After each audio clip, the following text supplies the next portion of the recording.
छत्तीसगढ़ स्वास्थ्य विभाग ने बड़ी कार्रवाई की है। 2 निजी अस्पतालों पर कार्रवाई करते हुए उनका आयुष्मान पंजीयन 3 महीने के लिए सस्पेंड किया गया है। दोनों अस्पतालों में भारी अनियमितता पाई गई थी और पहले भी इन दोनों अस्पतालों को कारण बताओ नोटिस जारी किया गया था। कारण बताओ नोटिस में दोनों अस्पतालों की तरफ से उचित जवाब नहीं मिलने पर सीएमएचओ ने यहां आरोग्य हॉस्पिटल सिमगा और ओमकार हॉस्पिटल बलौदाबाजार की में खामियां मिलने और संतोषजनक जवाब न मिलने पर यह कार्रवाई की और दोनों का आयुष्मान पंजीयन लाइसेंस 3 महीने के लिए निरस्त किया है। और इस खबर पर अधिक जानकारी के लिए मेरे साथ अभिषेक जुड़ चुके हैं लाइव।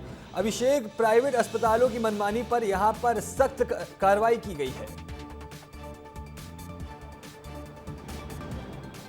बिल्कुल, देखिए बलौदाबाजार के 2 अस्पताल जो हैं उनमें कई सारी अनियमितता पाई जा रही थी और इसके साथ ही साथ स्वास्थ्य विभाग, जो छत्तीसगढ़ स्वास्थ्य विभाग है, उसके पास लगातार शिकायतें जा रही थी कि यहाँ पे जो है आयुष्मान कार्ड का गलत उपयोग किया जा रहा है। साथ ही साथ आयुष्मान कार्ड से जो है यहाँ पे इलाज किया नहीं जा रहा है, जबकि उस अस्पताल में आयुष्मान कार्ड से इलाज होना चाहिए और उसका भुगतान होना चाहिए। लेकिन जब लगातार शिकायतें जा रही थी उसके बाद छत्तीसगढ़ स्वास्थ्य विभाग ने जो है कारण बताओ नोटिस भेजा। आप कारण बताइए, आप क्यों इतनी सारी अनियमितताएं पाई जा रही हैं, साथ ही साथ जो है क्यों आप आयुष्मान कार्ड से इलाज नहीं कर रहे। जब वहाँ नोटिस पहुँचा उन्होंने अपना कारण बताने के लिए भेजा, डिटेल भेजी, उसमें उन्होंने ढंग से डिटेल नहीं भेजी जो छत्तीसगढ़ स्वास्थ्य विभाग को संतोषजनक नहीं लगे, जिसके बाद स्वास्थ्य विभाग ने लगातार कार्रवाई करते हुए दोनों ही हॉस्पिटल का 3 महीने के लिए आयुष्मान कार्ड रद्द कर दिया है। साथ ही साथ आयुष्मान कार्ड का जो 3 महीने का भुगतान होगा वो भी उनको नहीं दिया जाएगा। तो देखिए बहुत ही बड़ी कार्रवाई है, क्योंकि लगातार जो है छत्तीसगढ़ में आयुष्मान कार्ड से बहुत लोग इलाज कराते हैं। ऐसे में इस तरह की अनियमितता पे कार्रवाई जो आम जन है उनके लिए बहुत फायदे की है, क्योंकि जो अस्पताल इसका फायदा उठाते हैं वो नहीं उठा पाएंगे चिरायु। जी अभिषेक, इस तरह की जब घटनाएं होती तो इससे जो पेशेंट रहते हैं उनकी सुरक्षा पर भी यहाँ पर सवाल खड़ा हो जाता है। बने रहिए हमारे साथ, एक बार फिर आपका रुख करते कुछ देर में। तो छत्तीसगढ़ में धान खरीदी शुरू हो चुकी है और हर जगह धान खरीदारी हो रही है। खुद बीजेपी के नेताओं ने जगह जगह जाकर मोर्चा संभाला है। आपको तस्वीरें दिखाते हैं।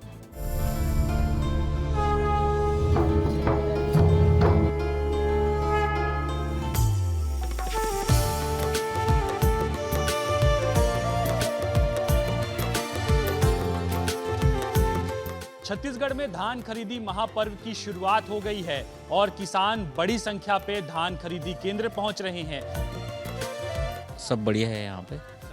हाँ, किसानों को किसी प्रकार की दिक्कत नहीं। फायदा होता है सर, बिल्कुल फायदा, घाटा तो होने नहीं है ना। सरकार ठीक है, हर चीज़ अच्छा सुविधा दिए है।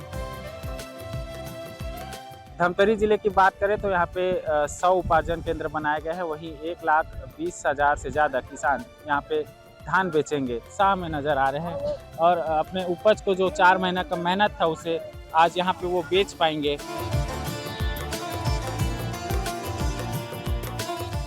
15 नवंबर और आज से किसानों का दिन जो है वो शुरू हो गया है, क्योंकि किसान साल भर से धान खरीदी की तारीख का इंतजार कर रहे थे और जिस तारीख का इंतजार था वो आ गया है। आश्वस्त किए हैं कि धान खरीदी में किसी प्रकार का रुकावट ना हो या किसानों को किसी प्रकार की परेशानी ना हो, उसका व्यवस्था भी हम लोग किए हैं और किसान अपना टोकन कटाए और आकर के सीधा धान उसी दिन तौल हो जाए।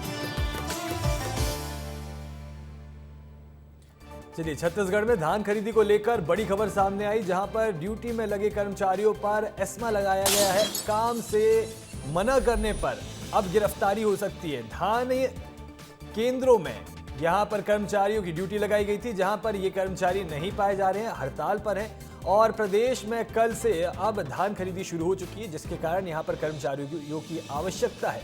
31 जनवरी 2026 तक यहां पर धान की खरीदी की जाएगी और इस तरह से अगर कर्मचारी यहां पर मौके पर नहीं पहुंचते हैं तो इसके चलते तमाम तरह की परेशानियों का किसानों के साथ साथ यहां प्रशासन को भी सामना करना पड़ सकता है।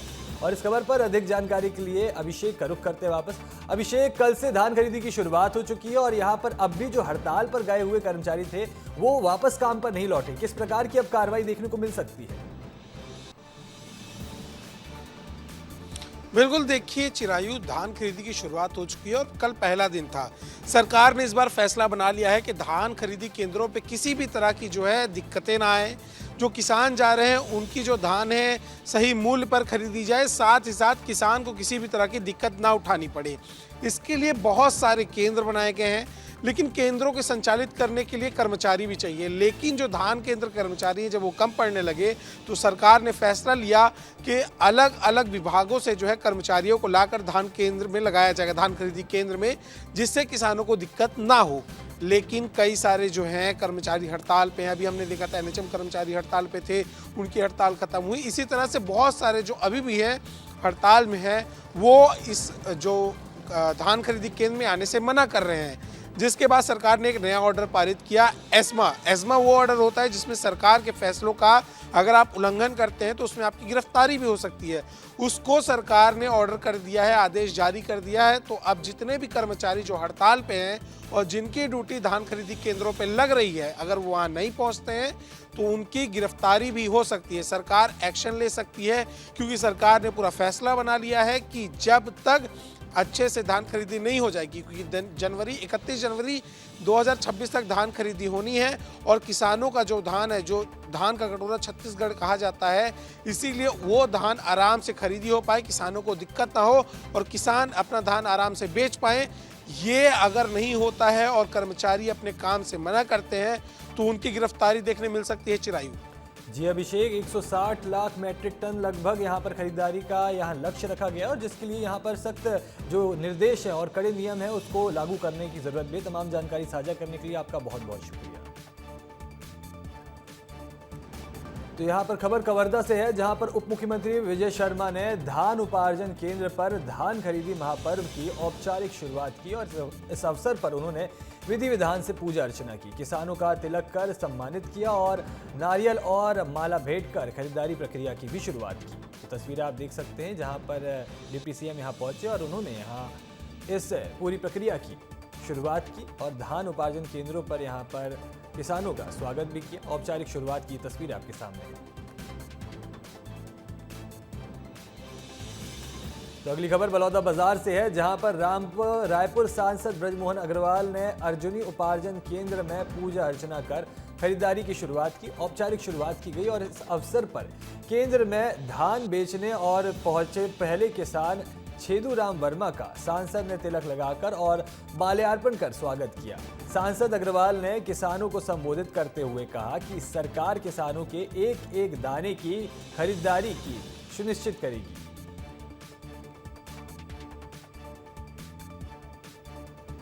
धान खरीदी की शुरुआत हुई है। मैं पूरे छत्तीसगढ़ के किसानों को बहुत बहुत बधाई और शुभकामनाएं देता हूं और सबको ये विश्वास दिलाता हूं कि समिति के कर्मचारियों की हड़ताल की चिंता करने की जरूरत नहीं है। सरकार ने वैकल्पिक व्यवस्था कर दी है और किसानों का एक एक दाना धान खरीदा जाएगा। पूरे देश में अगर धान का सबसे ज़्यादा मूल्य कहीं पर मिल रहा है तो 3100 रुपये पर क्विंटल छत्तीसगढ़ में मिल रहा है और उससे छत्तीसगढ़ के किसानों की बेहद तरक्की हो रही है। धान खरीदी समिति में अब है जिले के 166 उपार्जन केंद्र है, जहाँ पे तैयारी पूरी कर ली गई है और आज से धान खरीदी का कार्य शुरू हो गया है। जो किसान यहाँ टोकन कटाए वो धान विक्रय हेतु आए हैं और सभी बहुत उत्सव का माहौल है और आज सभी जगह पे धान खरीदी का कार्य जिले में सुव्यवस्थित ढंग से शुरू हो चुका है। तो 15 नवंबर से पूरे छत्तीसगढ़ में धान खरीदी की औपचारिक शुरुआत की जानी थी और हर जगह धान खरीदी हुई भी, लेकिन नारायणपुर जिले की स्थिति बिल्कुल उलट दिखाई दी। जिले में बनाए गए 17 धान खरीदी केंद्रों में से अधिकतर केंद्र सूने पड़े रहे और कई केंद्रों में तो ताले लटके दिखाई दिए, जो खुले भी नहीं और कुछ स्थानों पर तो तालों में जंग भी लगी पाई गई। जब इस पूरी स्थिति की तह तक जाया गया और जानने की कोशिश की गई तो पता चला कि धान खरीदी केंद्रों में तैनात किए गए कर्मचारी यहां पर और प्रभारी डेटा ऑपरेटर हड़ताल पर हैं और वो अब तक यहां वापस नहीं लौटे हैं। तो कृषि विस्तार अधिकारियों ने इस पर विरोध किया है। धान खरीदी का जो काम जो होता है, एक कृषि विभाग के जो आरईओ को जो काम दिया गया है, धान खरीदी प्रभारी का भी दिया गया है, नोडल का भी दिया गया है और लेम्स प्रबंधक का भी दिया गया है। जो कार्य जो होता है वो अर्ली मॉर्निंग 7 बजे से शुरू होकर रात्रि 10 बजे तक चलता है। अगर ऐसा ड्यूटी लगेगा तो विभागीय कार्य हम नहीं कर पाएंगे। धान खरीदी केंद्र जिले में 17 है। 17 चूँकि सहकारी समिति कर्मचारी हड़ताल पे हैं, इसके उपलक्ष्य में जिला प्रशासन द्वारा 6 समितियों में समिति प्रबंधकों की नियुक्ति की गई है। वो समिति प्रबंधक शासकीय सहकारिता विभाग के कर्मचारी हैं एवं समस्त 17 उपार्जन केंद्रों में खरीदी प्रभारी एवं ऑपरेटरों की नियुक्ति की गई है। शासन द्वारा किसानों का संपूर्ण धान खरीदने के लिए अपने स्तर से संपूर्ण तैयारी की गई है। देख सकते हैं मेरे पीछे तस्वीर में जो पिछले टाइम से धान खरीदी केंद्र बंद हुआ था, धान खरीदी केंद्र बंद होने के बाद जो खरपतवार उगे हुए हैं और जो अन्य प्रकार की जो दस्तावेज सामान जो रखते थे, जो धान को सुरक्षित रखने के लिए भूसा वगैरह का जो सामान यूज करते थे, वो भी ऐसी बिखरा पड़ा हुआ है। समय से यहाँ पे तैयारी नहीं हुआ है। तैयारी नहीं होने से यहाँ की धान मंडी में अभी भी देख सकते हैं धूल से किस प्रकार से सना हुआ है। ये जोंधरा का बुट्टा है जो धान की किसी सुरक्षित करने के लिए ला रहे होंगे, लेकिन ये भी यहाँ जस के माल तस पड़ा हुआ है। किसी भी कर्मचारी यहाँ पे सफाई के नज़र नहीं आ रहे हैं। कहीं ना कहीं प्रशासन की इसमें लापरवाही नज़र आ रहा है। प्रशासन किसी प्रकार से धान खरीदी केंद्र के धान खरीदी को लेकर सुगबुगाहट नहीं दिखाई दे रहा है। तो तमाम चीज़ों इस जगह से नज़र आ रहा है और लापरवाही ही नज़र आ रहा है। मैं नवेंद्र कुमार नागवंशी, विस्तार न्यूज के लिए नारायणपुर। चलिए आगे बढ़ते हैं। खबर बिलासपुर से है, जहां सतनामी समाज पर टिप्पणी के मामले में आशुतोष चैतन्य को कोर्ट में पेश किया गया और आशुतोष चैतन्य को यहां पर गिरफ्तार कर जेल भेजा गया है।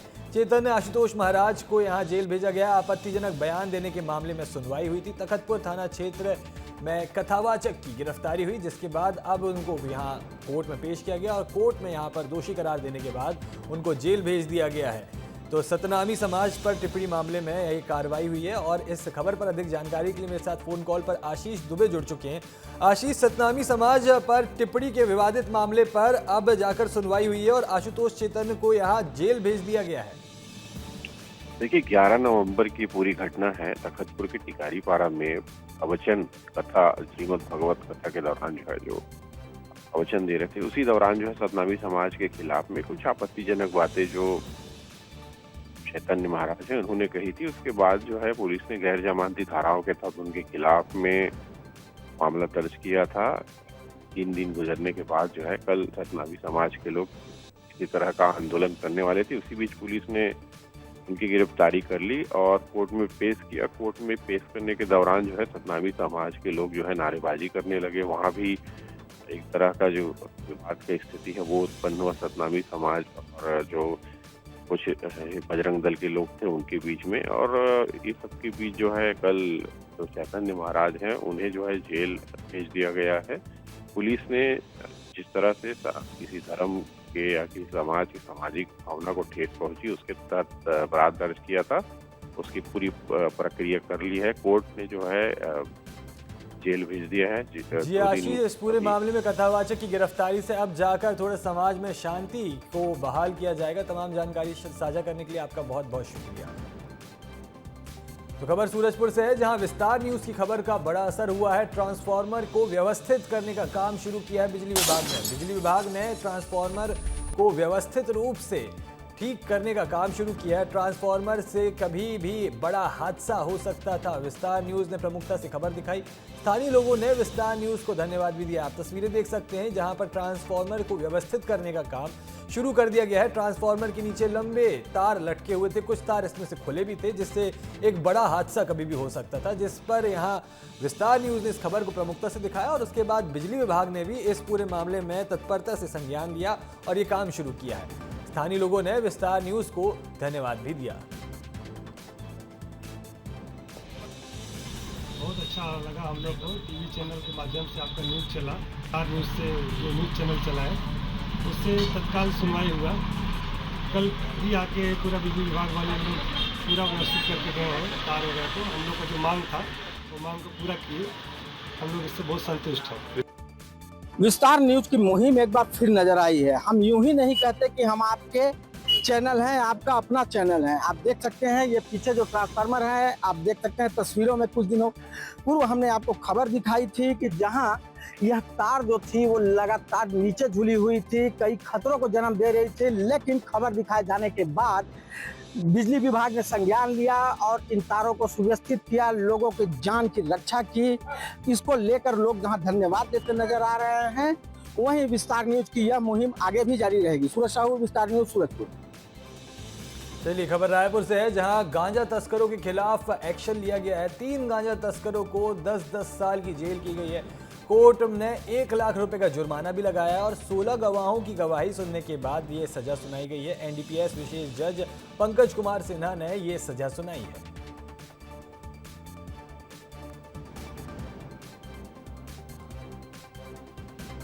चलिए आगे बढ़ते हैं, जहां छत्तीसगढ़ में ठंड का कहर देखने को मिला है। उत्तर पश्चिम से आ रही ठंडी हवाओं का कहर देखने को मिला है। प्रदेश में कुछ दिनों से यहां शीतलहर, कोल्ड वेव चल रही है और मौसम विभाग ने कोल्ड वेव का अलर्ट भी जारी किया है। सरगुजा संभाग के जिलों में न्यूनतम तापमान 6 से 8 डिग्री पहुंचा है और कम होने की संभावना, तापमान गिरने की संभावना मौसम विभाग ने व्यक्त की है। तो छत्तीसगढ़ में ठंड का असर देखने को मिल रहा है और उत्तर पश्चिम से आ रही ठंडी हवाओं के चलते प्रदेश में कुछ दिनों से ये कोल्ड वेव जैसी स्थिति बनी हुई है। मौसम विभाग ने आने वाले दिनों में भी कोल्ड वेव का अलर्ट जारी किया है।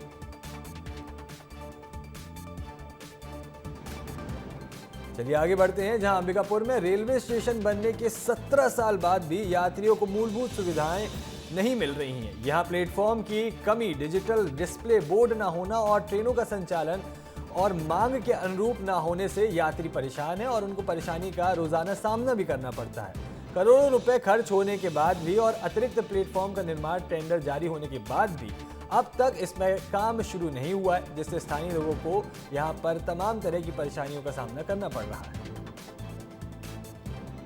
की बात को रखा, अब जब यह काम स्वीकृत हो गया, इसके लिए राशि का भी प्रावधान हो गया है, इसका टेंडर वर्क हो गया है, इसके बाद वर्क ऑर्डर भी हो गया है, इसके बाद भी काम प्रारंभ नहीं किया जा रहा है। हम सबको इसकी बहुत पीड़ा है और हम सब बहुत क्षुब्ध हैं।